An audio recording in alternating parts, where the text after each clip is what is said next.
Hi friends, welcome to Homemaking Mantra. This is Shanti. Welcome to Daily Vlogs.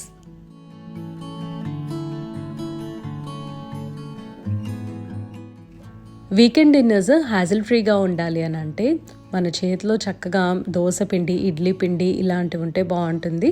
లేదంటే అప్పటికప్పుడు ఏదైనా tiffins చేసేసుకోవడము, అంటే simple tiffins, మార్నింగే పులావ్, జీరా rice ఇలాంటివన్నీ చేసి పెట్టుకుంటే ఈవినింగ్కి కూడా ఉంటాయి కదా. సో బయట ప్రత్యేకంగా ఆర్డర్ పెట్టుకోవాల్సిన అవసరం లేదు. అండ్ ఏం చేయాలి అని ఆలోచించే అవసరము లేదు. నేనేమో ఫ్రైడే నైట్ ఇడ్లీ చేద్దాము అని చెప్పి పప్పు నానబెట్టేసి ఉంచాను. బిఫోర్ 12 పప్పు రుబ్బేసుకుని ఫర్మెంటింగ్కి పెట్టేస్తే నైట్ డిన్నర్ టైంకి రెడీ అవుతుంది. పైగా సమ్మర్ కాబట్టి చాలా ఫాస్ట్గా అయిపోతుంది. సీరియస్లీ అండి, వింటర్ వచ్చింది అని అంటే ఒక పూట కాదు కదా, ఒక రోజు బయట ఉంచినా సరే అస్సలు అవ్వట్లేదు అనమాట. ఇప్పుడు మధ్యాహ్నం కానీ సాయంత్రం కానీ వేసామనుకోండి, నెక్స్ట్ డే మార్నింగ్ లేకపోతే నెక్స్ట్ డే ఆఫ్టర్నూన్కి అట్లా ఫర్మెంట్ అవుతూ ఉంది. కానీ ఇవాళ మాత్రము నేను 12కి అట్లా బ్యాటర్ ఫర్మెంటింగ్కి పెడితే ఈవినింగ్ 6 కల్లా కూడా చక్కగా ఫర్మెంట్ అయిపోయింది. సిద్ధు లంచ్ బాక్స్లోకి ఇవాళ పన్నీర్ శాండ్విచ్ పెడుతున్నాను.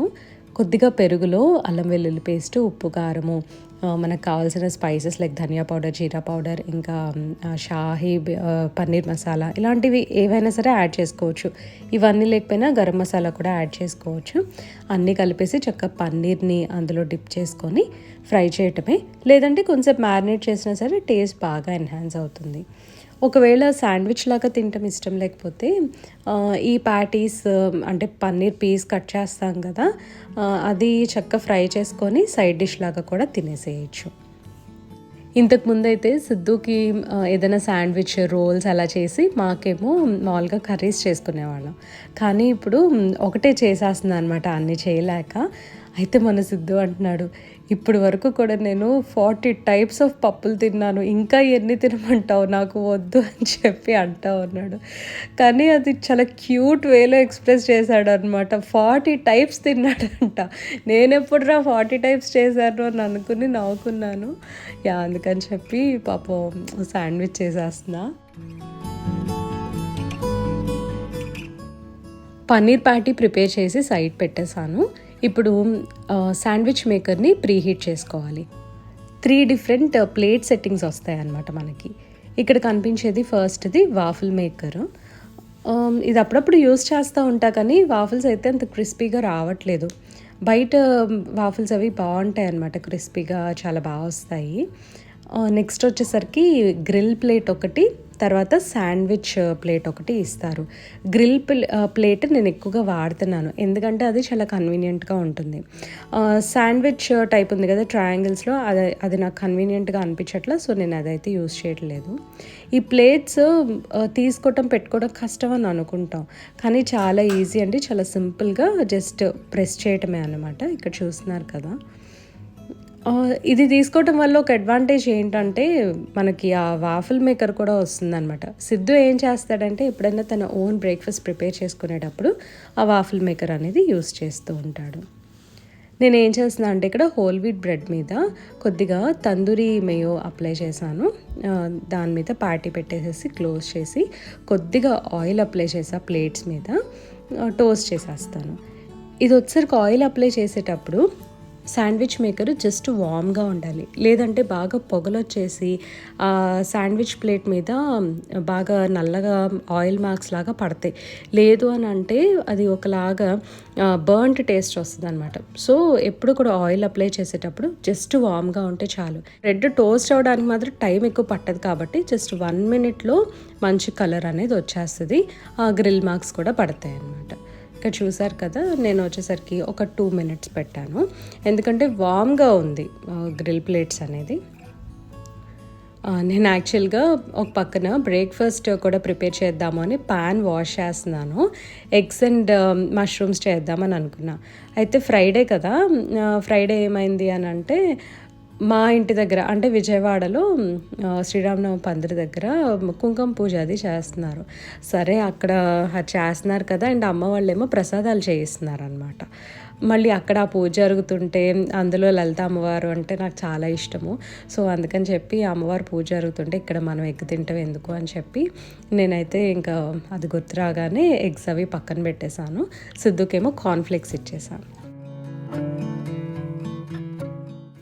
తను బ్రేక్ఫాస్ట్ చేస్తూ ఉండగా నేను ఇక్కడ బాల్కనీలోకి వచ్చి పుదీనా కోస్తున్నా. ఈ పుదీనా ఏమో మామూలుగా మజ్జిగలో వేయటానికి రోజు చూపిస్తున్నాను కదా, ఈ టేస్ట్ బాగుంటుంది. అంటే ఫుల్గా పుదీనా ఫ్లేవర్ అయితే మజ్జిగకి పట్టదు, కానీ మనం తాగుతుంటే అక్కడక్కడ తగులుతూ ఉంటుంది అనమాట.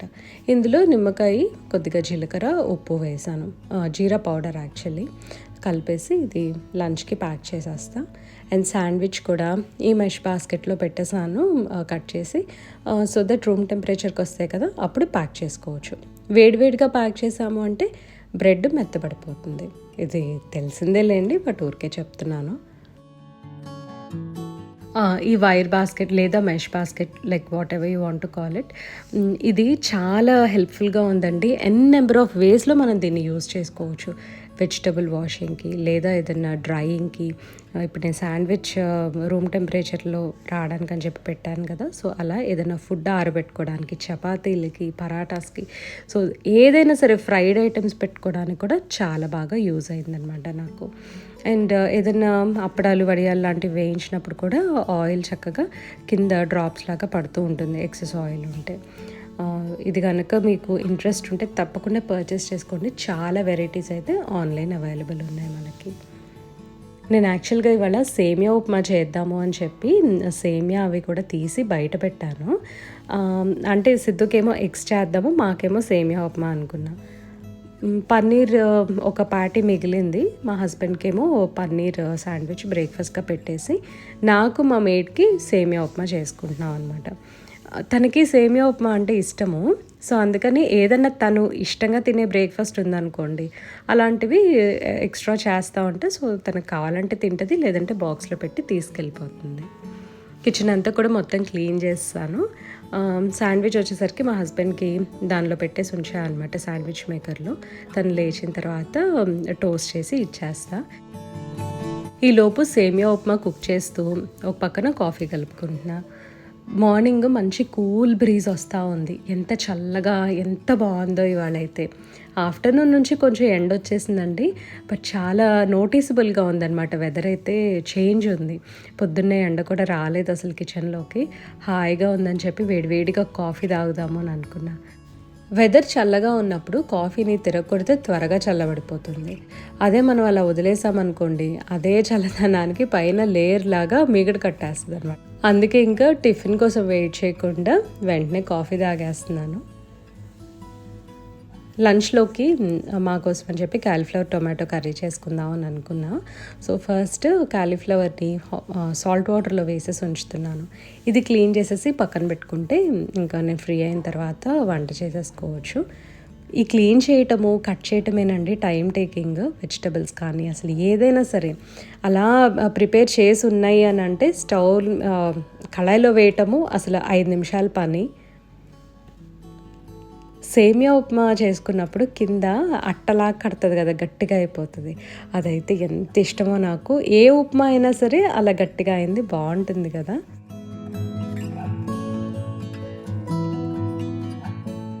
బ్రేక్ఫాస్ట్ అరౌండ్ 8 o'clock 8:30 అట్లా చేస్తూ ఉంటాను. ఒక్కొక్కసారేమో 9 దాటిపోతుంది. సో ఫిక్స్ టైమింగ్ అయితే ఉండదండి. మార్నింగ్ కాఫీ అది తాగుతాం కదా, చక్కగా ఫిల్లింగ్గా అనిపిస్తుంది, సాటిస్ఫైయింగ్గా ఉంటుంది.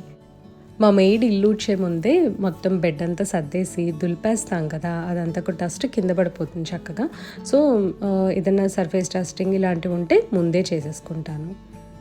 తను వచ్చిన తర్వాత కింద ఫ్లోర్ అంతా క్లీన్ చేస్తుంది, ఓవరాల్గా నీట్గా ఉంటుంది.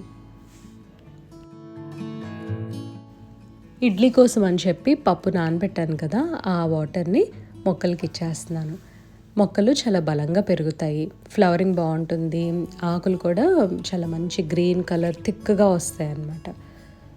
యాక్చువల్గా ఫర్మెంట్ చేసి డైల్యూట్ చేసి ఇవ్వమని చెప్తారు. నాకంత ప్లేస్ లేదు, అంత ఓపిక కూడా లేదంటే స్మెల్ వస్తూ ఉంటుంది. బయట పెట్టడానికి ఎక్కువ ప్రొవిజన్ లేదు కదా మనకి ఇక్కడ. సో నేనేం చేస్తాను అంటే ఇట్లా డైరెక్ట్గా పోసేస్తాను. నాకు దానివల్ల పెద్ద ఇబ్బంది అనిపించట్లేదు, చీమలు రావటము లేకపోతే ఈగలు వాలటం అలాంటివి ఏం లేవు. తర్వాత క్యాలీఫ్లవర్ కర్రీ ప్రిపేర్ చేద్దాము అని చెప్పి కట్ చేస్తున్నా. యాక్చువల్గా నేను రెసిపీ కూడా షూట్ చేశాను అనమాట, చాలా సింపుల్గా చేసుకోవచ్చు అని. ఎందుకంటే నా వంటలు వచ్చేసరికి చాలా ఫాస్ట్గా అయిపోయేవి, సింపుల్గానే ఉంటాయండి. మీలో చాలామంది ట్రై చేసి మంచి మంచి కాంప్లిమెంట్స్ ఇచ్చారు. అలాగే ఈ కర్రీ ఈజీ బాగుంటుంది కదా అని చెప్పి నేను షూట్ చేస్తే తర్వాత తినేటప్పుడు నాకు ఆ కర్రీ నచ్చలేదు.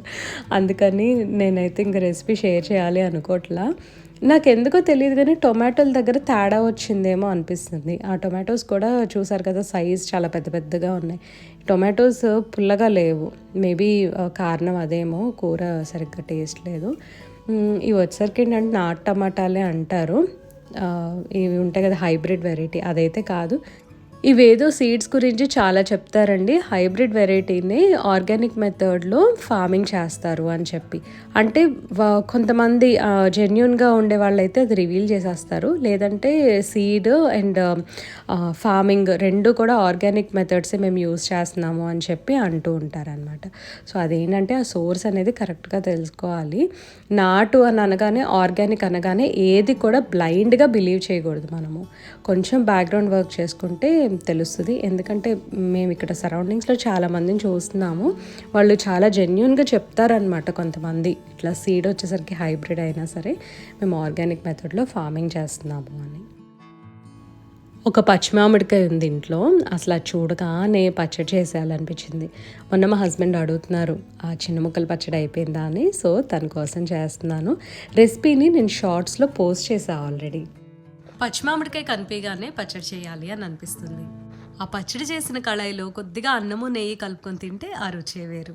మంచి గ్రీన్ కలర్లో గట్టిగా ఉన్న మామిడికాయని తీసుకొని బాగా కడిగేసి తుడవాలి. ఈ కాయ తురిమేటప్పుడు చెక్కు తీసినా తీయకపోయినా పర్వాలేదు. ఒక కళాయిలో 2 గరిటెలు నువ్వుల నూనె తీసుకొని ఆవాలు, మినపప్పు, ఇంగువ, మెంతిపిండి, ఎండుమిరపకాయ, కరివేపాకు, కొద్దిగా పసుపు ఇవన్నీ వేసుకుని ఫ్రై చేసుకోవాలి. మెంతిపిండి ఉంటే వేసుకోండి, టేస్ట్ అయితే చాలా బాగుంటుంది. ఒక మీడియం సైజ్ కాయకి టీ స్పూన్ ఇంగువ, టీ స్పూన్ మెంతిపిండి సరిపోతాయి.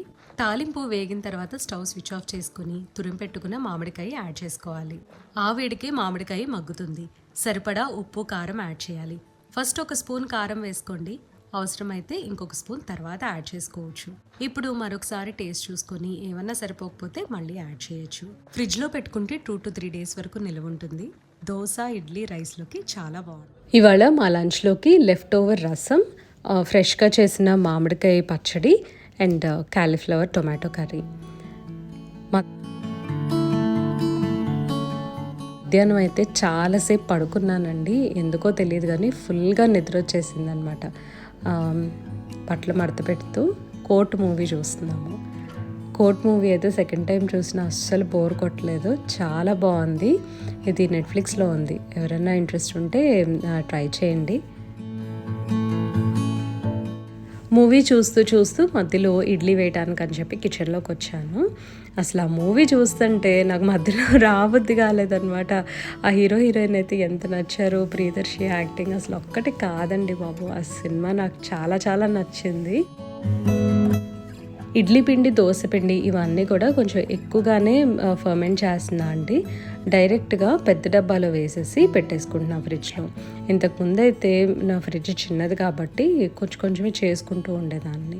ఇప్పుడు ఎటు మనకి ఆప్షన్ ఉంది కదా కొద్దిగా ఎక్కువ స్టోర్ చేసుకోవడానికి అన్నట్టు.